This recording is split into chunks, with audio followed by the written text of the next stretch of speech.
我终于拿到这个了。2025年出国实在是太难了。I finally got this. Going abroad in 2025 is really difficult. Now, many places don't even allow people to apply for passports anymore. For example, in places like Baoding and Hebei, Donghai and Jiangxi, Qinghai, Fujian, and Guangxi, they aren't allowing it. It's really puzzling. Does anyone know why? Nowadays, it's becoming harder for Chinese people to leave China. On May 3rd, a vlogger shared that many of their friends had noticed the process of traveling abroad has become more complicated. Passport policies in many regions like Fujian, Jiangxi, Henan, and Hunan have tightened. Some friends who used their passports to return to China were contacted by local authorities, asking them to cancel their passports. Now, getting out of the country is stricter than before. Many people have encountered various situations at the border, with some being directly turned back. Not only are visas useless, travelers might be restricted from leaving the country again for a while. The vlogger said that many new questions have been added at border checkpoints. Whether you're traveling for leisure, business, or to visit family, border officers will carefully ask about your itinerary. When passing through, your luggage and phone information may also be checked. Things like invitation letters and chat records are included in the check, and if something is found to be suspicious, you may not be allowed to proceed. Even if you have a ticket and visa, all of that may be wasted. A netizen shared that when they tried to leave, they were locked in a room and questioned for over an hour before being released. 不是，现在出国海关查的也太严了吧 Now customs is way too strict. I was just kept in a room for over an hour. They kept asking me why I was going to Thailand. For those of you in China thinking about working remotely abroad, you probably won't even get past customs now. Some of you who have your passport ready and were planning to fly to Cambodia won't be able to fly. If you can't provide proof of employment, or if you say you're just transiting through Kuala Lumpur or Thailand without a return ticket, you won't get through. You better stay in China earnestly. One netizen commented, "My relative asked me to go abroad with them a few years ago to help in a store, but after they went, they didn't come back for years. Now I regret not going with them." Another person said, "A classmate of mine went to Japan years ago and never returned. They invited me to go with them back then, but I was too reluctant to leave this country. Now I really regret it." One person replied, "The country doesn't want you to leave either. They're afraid you won't come back once you go." An overseas YouTuber shared a story about a friend who planned to visit Thailand. When they arrived at customs, there was a long line, and customs officers were checking every passenger's phone. Chat logs, messages, and pictures were being thoroughly examined. When it was this friend's turn, customs officers found that they had inquired about working in Japan, and even asked about studying in Southeast Asia. As a result, the Chinese customs authorities determined that this person wasn't just going for tourism, but was trying to escape China.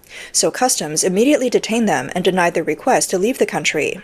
The YouTuber reminds everyone that when leaving China, customs will check your phone. If people want to successfully leave China, they must make sure to delete all kinds of pictures, videos, and sensitive information to avoid being detained. On May 6, a vlogger posted related invoices and documents, stating that getting a passport in Shanghai is harder than immigrating, and the required materials are just too much. When asked why exit management is so strict now, a vlogger suggested two main reasons. One is to control the number of people leaving the country. The other is to reduce cross-border criminal activities. However, some netizens disagreed, saying it's not about cross-border crime. They're just afraid everyone will leave. After the 3-year pandemic, many Chinese citizens have illegally entered the United States through South and Central American countries to seek asylum. According to U.S. government data, 24,000 mainland Chinese entered the U.S. through this route in financial year 2023. In contrast, between 2012 and 2022, fewer than 15,000 mainland Chinese migrants were caught illegally crossing the southern border. Data from U.S. Customs and Border Protection show that from October 2022 to April 2023, more than 6,500 mainland Chinese citizens were arrested at the U.S.-Mexico border, the highest recorded figure, a 15-fold increase compared to the same period the previous year.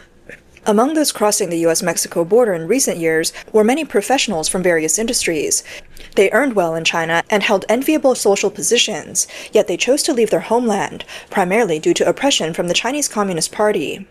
In 2024, the U.S. began tightening policies. After Trump took office, he ordered a crackdown on illegal immigration. As a result, more migrants from China are heading to Europe. One of the more popular routes for Chinese people to reach Europe is the well-known Balkan route. This route is one of the EU's busiest immigration paths, typically passing through Turkey, Bulgaria, or Greece.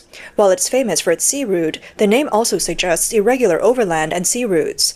A blogger asked, "What's going on? Why are Chinese people rushing to go abroad?" abroad. They said, now people of all ages, from 99-year-olds to young children, are trying to leave. For middle-aged people, it's about their children. For young people, it's due to pressure and the desire to make money abroad. For children, it's because their parents don't want them to face the same struggles they did in China. In early 2023, the international human rights organization Safeguard Defenders released a report stating that, according to data from the United Nations High Commissioner for Refugees, the number of Chinese asylum seekers has surpassed 1 million since Xi Jinping took office. The report mentions that over the past 2 years, many dramatic cases of people fleeing China have been reported in the media, and data from the United Nations Refugee Agency confirms that this trend began almost immediately after Xi Jinping came to power. To date, the total number of Chinese asylum seekers has exceeded 1 million. The report also points out that since Xi Jinping took office, the number of asylum seekers has been increasing at a record pace. In 2022 alone, the number of asylum seekers was equivalent to the total number during Hu Jintao's 10-year term. This doesn't even include those who left China through normal immigration channels but did not seek asylum. The current migration trend is one of the clearest examples of voting with your feet, happening under the authoritarian era of Xi Jinping. It strongly reflects how Xi's backward policies and the increasing fear brought on by the Chinese Communist Party have intensified the pressure on the Chinese people. But leaving China isn't easy anymore. In addition, a Chinese blogger reminded people that when traveling abroad, airport officials might just suspect you're escaping and send you back. 出国的朋友啊，注意了，劝返这些。 Mention to those traveling abroad, the phenomenon of being turned back is still quite serious in Shenyang. This morning, a few friends were turned back at Daoshan Airport, their destination being Jeju Island in South Korea. After being turned back, they checked their information to see where they went wrong. They even went to the local police station and the immigration office. But there was no problem found. Our conclusion is that as long as Customs and Border Control suspect you might be trying to escape, they may turn you back. What should you do if you're just suspected and turned back? It's not just international tourism. Even studying abroad can lead to repeated questioning.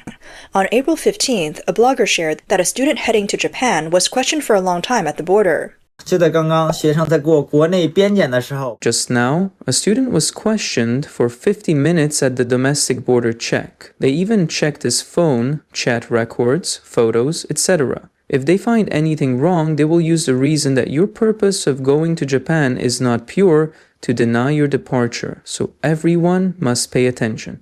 What questions do they typically ask? They usually ask why you are going abroad, what major you will study, the name of your language school, where your language school is, and whether you will return. If you hesitate in answering, they will call someone over to check your phone, chat records, photos, etc. Fortunately, we did some training for the student overnight, and now the student has boarded the plane. I'm about to go to the airport to pick them up. Not only is leaving the country heavily scrutinized, but those entering are also closely examined, including both Chinese and foreign nationals. When I left, no one asked me anything, but when I returned, I was asked a lot of questions. I really don't understand. I just came back from abroad from Hong Kong to Shenzhen. There was almost no immigration inspection at the Hong Kong airport. No questioning at all. But once I got to Shenzhen, they started flipping through my passport carefully, flipping through it 4 or 5 times. I've only traveled abroad a few times, and those trips were all straightforward. Yet they went through my passport thoroughly. It didn't stop there. They also checked my travel photos on my phone. I saw even more outrageous examples online, where people were asked about their shopping lists and travel plans. Oh my gosh. I was traveling to a visa-free country and they still asked for all these things. I really don't understand. In April 2024, China's Ministry of State Security announced new regulations, greatly expanding the rights of law enforcement to investigate people's mobile phones and other electronic devices. This will also apply to Chinese citizens returning to China and foreign visitors. In fact, a few years ago, Chinese customs began randomly checking the electronic devices of incoming passengers. Now, these administrative and law enforcement procedures are being standardized through legal means. US-based political commentator Tang Jingyuan said that the main priority of the CCP is to prevent foreign information from flowing into China as much as possible. He believes that this is part of a broader tendency to push society toward a wartime mechanism, implementing soft forms of closed-door policies.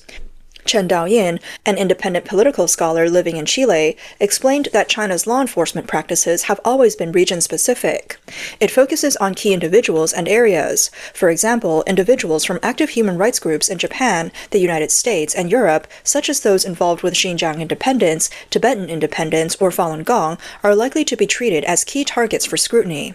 Chen Daoyin suggested that Chinese citizens buy a separate phone when traveling abroad to avoid unnecessary trouble. Ms. Fan, a Hong Kong resident who frequently travels between Shenzhen and Hong Kong, shared that it's nearly impossible to travel for business or tourism in mainland China without a phone.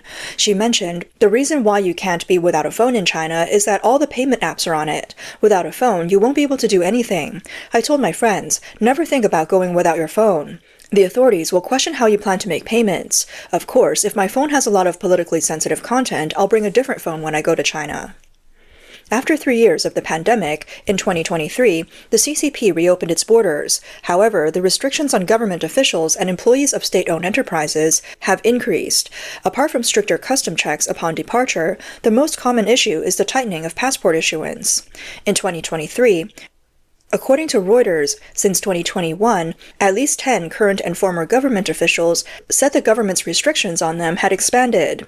These included bans on overseas travel, stricter limitations on the frequency and duration of travel, complicated approval processes, and pre-departure confidentiality training. Liang Xiaohua, a former head of the legal department at Beijing Construction Bank, revealed that even teachers' passports must be submitted. In theory, after leadership approval and a background check, a passport can be issued for overseas travel.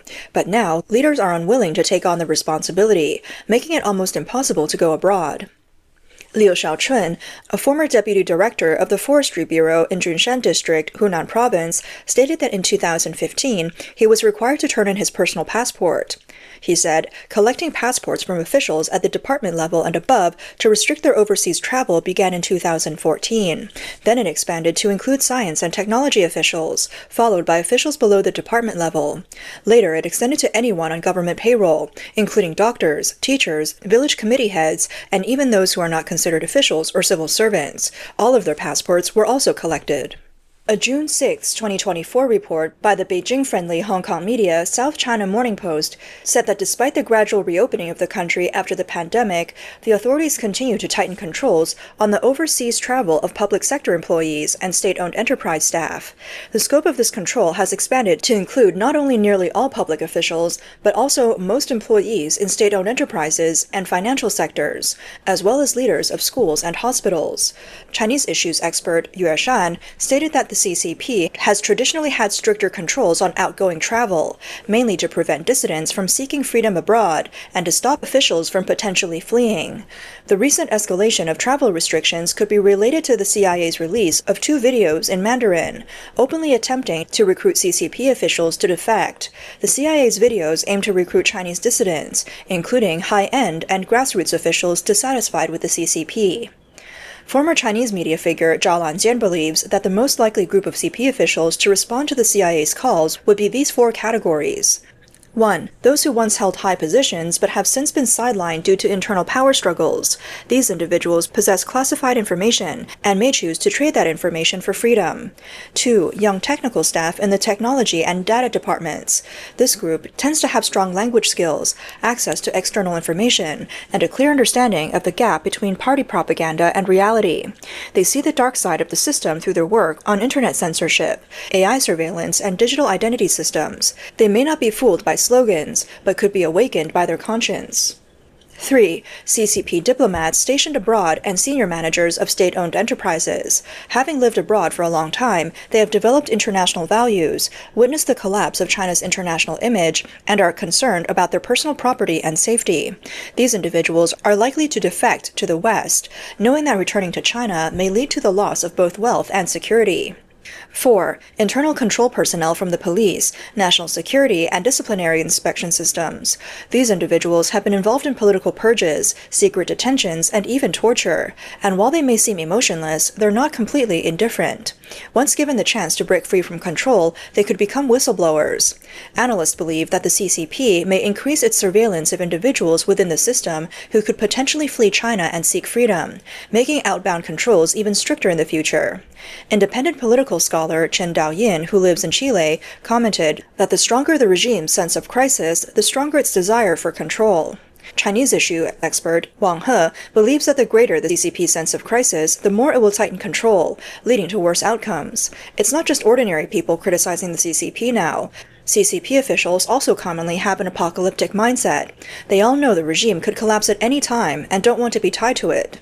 Australia-based scholar Yuan Hongbing stated that according to his understanding, the vast majority of Chinese officials are now the two-faced people that Xi Jinping talks about. The authorities are currently relying on a superintelligence system to control officials, but once a major event happens, that system could fail. He said, all the conditions for major political change in China are already in place. Now we're just waiting for historical opportunity.